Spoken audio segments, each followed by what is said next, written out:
How many presentations do you do in your entire life? In my life. Make it easier. In your professional life. Grade school presentations on book reports and dioramas don't count. Professional dioramas count. So if you include company meetings, which I was always presenting, that was a really good way to sharpen my skills at presenting, because I mentioned this in a previous podcast, but we were doing company meetings weekly ever since we had 10 people. And then when we grew to, I think I was still doing weekly until like 500 people. So the audience would just get bigger and bigger and bigger, and I would do them every week. So you're talking about hundreds, I wouldn't say thousands. And then with those, I would do bigger keynotes at bigger corporate events or be asked to speak at a variety of things. So yeah, I would say in the hundreds, and I've learned a lot. What about when you're on the other side of the table?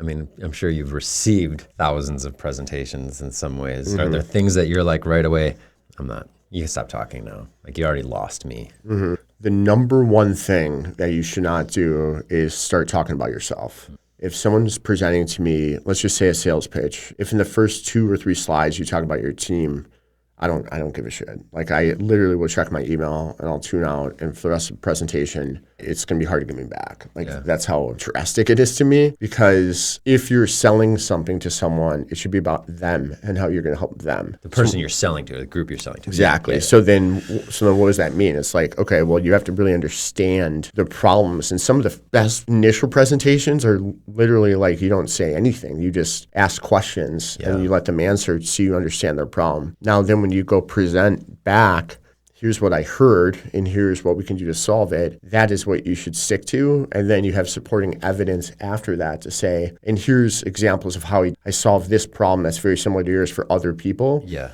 And then in the appendix, you're like, yeah, I went to Princeton too. But none of that matters in the beginning, because it doesn't mean you have any credibility or you can even help solve the problem. It's such an important insight, because everyone in most ways wants to talk about themselves. Mm-hmm. And so if you get the person that you want to sell to start talking about themselves, it creates this kind of very validating, you see me experience, right? You hear me, and it's like checking your own impulse to talk about yourself to allow others to do that. It's like a conversation. Like if I meet a stranger or someone, like, let's say it's a parent on my daughter's volleyball game, right?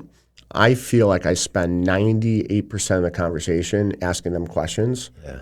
And very rarely do they ask me anything, which is fine. But like the lack of awareness from other people of like how to keep a conversation going, and maybe they don't care, and that's fine.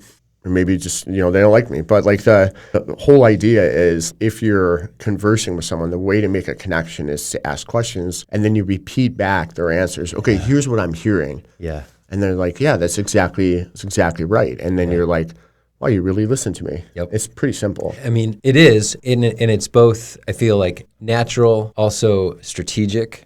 So going back onto the first side of the table, you're going to sell something, and if you know I'm going to go in and start asking these questions, hopefully you've thought through, these are probably some likely answers to the questions I'm going to ask, and how am I going to pair that to the story that I might be wanting to tell as well. But you have to be very on your feet, adaptive, so that you're ready to move with where they're going, but also know at the end of the meeting, I want to make sure I got this across. Mm-hmm. And if you don't role play that in advance, you're going to fumble through it. Because the job market's going to get tougher, clearly, with AI.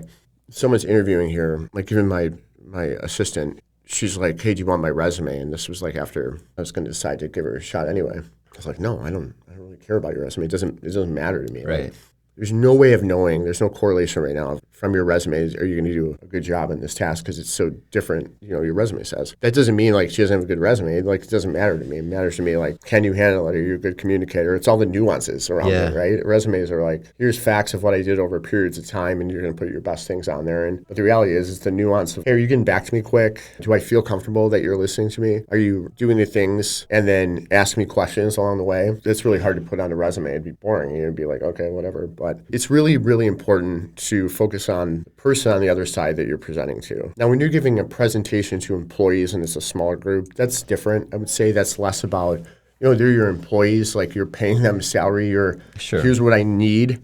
If you're trying to sell something, that's when it changes. And I would say that if you're doing a keynote or you're doing a bigger presentation, it's even more important. And that has a different framework, but it's more important for that person in the room to feel connected to you, and that you're providing them value. So what would an example of that be? Like in terms of framing a question at the start of a storytelling presentation where everyone can go, oh, I've thought of that, or I can relate to that question. Or Yeah, I learned a framework from Jesse Itzler, and I had believed for a while, I don't know how long, that you should start with stories. But what his idea is, you should start with a story that's unrelated to what you're about to talk about. I gave a presentation at the DuPage Innovation Entrepreneur Summit, and I started a story with me and Cedric King, like guided. He's a double amputee, and I guided him.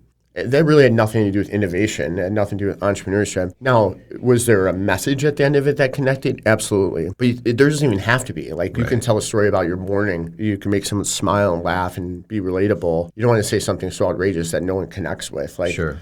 Yeah, I had to take my Ferrari in the shop today. You know what I mean? Like, it's like, okay, cool. Like, right? Check my email. But I mean, you have to have that self-awareness of like, so don't like be smart about who the audience is and connect with them. You know, if I'm going to talk to Ford workers, I'm talking about my time at the plant and like a funny story about myself. You know, when I had to like run to the bathroom and I like nailed my knee on that thing, and you know what I mean? Like in between building cars, like I'm going to connect with them because they're going to be, oh my God, I did that too. And then they're going to start to like me or feel a connection more. Versus like me talking about like when I sold my company in the corporate boardroom, you know. But if I'm talking to VCs, I might talk about that. So you've got to really understand who the audience is and then start with a story. And just remember this, if anything else, like facts tell, stories sell. Think about it as like you have to create a vessel for your message. And that vessel cannot be a bunch of facts because no one remembers facts. Yeah. But if I talk to you about a story and in that story, there was a few facts along the way, you're going to remember that much more than me just telling you a bunch of numbers. Yeah. Do you also think through like the story that I'm going to tell, this is what I want them to remember from it versus this is what I want them to feel? It's both. The goal that I have now, pretty much no matter where I am, is I want people to take notes. You want them to take notes. Yeah. So if they're not taking notes, to me, I'm doing something wrong. All of the great presentations I've been in, I'm taking out my phone or I'm taking out a notepad and I'm taking notes. I don't care if it's high level, hyperbole stuff. If it connects with me, I'm going to write it down. Jesse Itzler said in a presentation, you have to create your own luck. And I just love that because I think it's very true. And I wrote it down because now I remember that. But he told it in a way where he told this whole story about how he did some like songs for the like basketball team, like jingles and things like that. So he talks about this whole story, but the message is like you got to create your own luck. Luck doesn't happen sitting on a couch. Yeah. And I've repeated that a number of times because it's true that you can't sit around and be like, man, I wish I could do that. Well, you got to like create, you got to put yourself out there. Like last night I was telling you, I went to investor dinner and now I got invited to San Diego next month and I had no idea I was going to do that, but I put myself out there, connected with someone, and now I'm creating my own luck versus like I could have been, oh man, it's raining out, there's hail, I'm not going to Chicago. Yeah. A million reasons not to go. Yep. But I did, and at the end of it, and who knows what will happen, but maybe that connects to something else, and all of a sudden the dots start to connect backwards in life, and you're like, yeah, I did this, putting myself out there, and now I ended up in a spot where now I have a lead investor that I never saw coming, but it's just from that one dinner that connected all these dots, you know? So point being is when you present, tell the story of what you want to get across as much as you possibly can. There's going to be sometimes you're going to have to drop knowledge bombs, I would call them. And also, this is a big, big, big no-no that I see with people, and I don't know why people do this. When you present, you should not have a memo on your slides. There shouldn't be a ton of writing. There should be it should be very illustrative and back up what you're saying. Yeah. Maybe a few bullets, but remember, bullets kill kittens on presentations, so don't add a ton of bullets. Bullets kill kittens.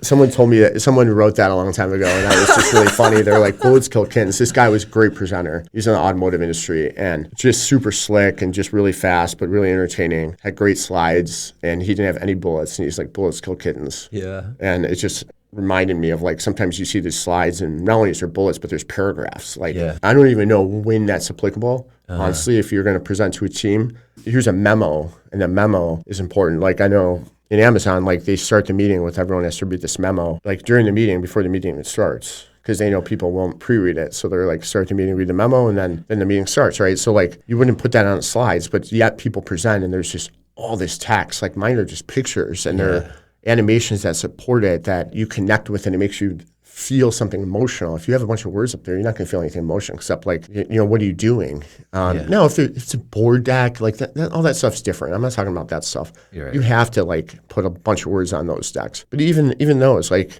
just like a website page, it should have a goal. Each slide should have a goal. Yeah. And I'm really cognizant, and like when I look at our slides with our team, like we've come a long way where it's like we used to have 20 different facts on a slide. You can't even like look at it and really comprehend it. So just be really simple, and you got to aim to simplify it down to the person that is least likely to get it, I guess, for lack of better words, right? And that's what you want to focus on. Now, it can't be so simple that like majority of the room doesn't get it, and you're just talking to Jeff over here who's like not paying attention. You know what I mean? But like really kind of start with the story, then build a framework around that, and then you continue stories through the presentation. It's not like it's one and done. And you could start with whatever you want. You make it like 2 minutes, and then you get into the point of what you're going to talk about. So I tend to talk about like my time at the assembly plant and how I was able to figure my way around certain things that were very unconventional. And yet I was kind of put in this position where I was like, okay, in my mind, I had no choice. So within that story, you leave there and you're like, you feel motivated. I went to something like a week after I gave that talk, and this lady said, hey, I listened to you talk and I signed up for Pilates.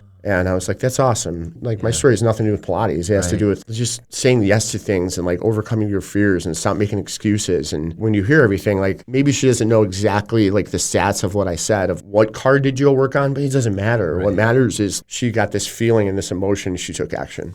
Power storytelling, man. I could talk about it for days and days and days. Still, quintessential thing about being human. We're the only animal in the world that tells stories. Shit, that must really mean something. So use it.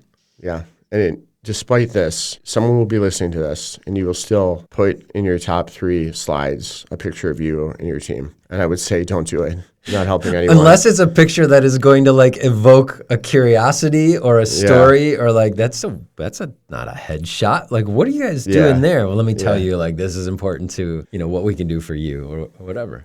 Yeah. Yeah. No, it's right on. So good luck out there.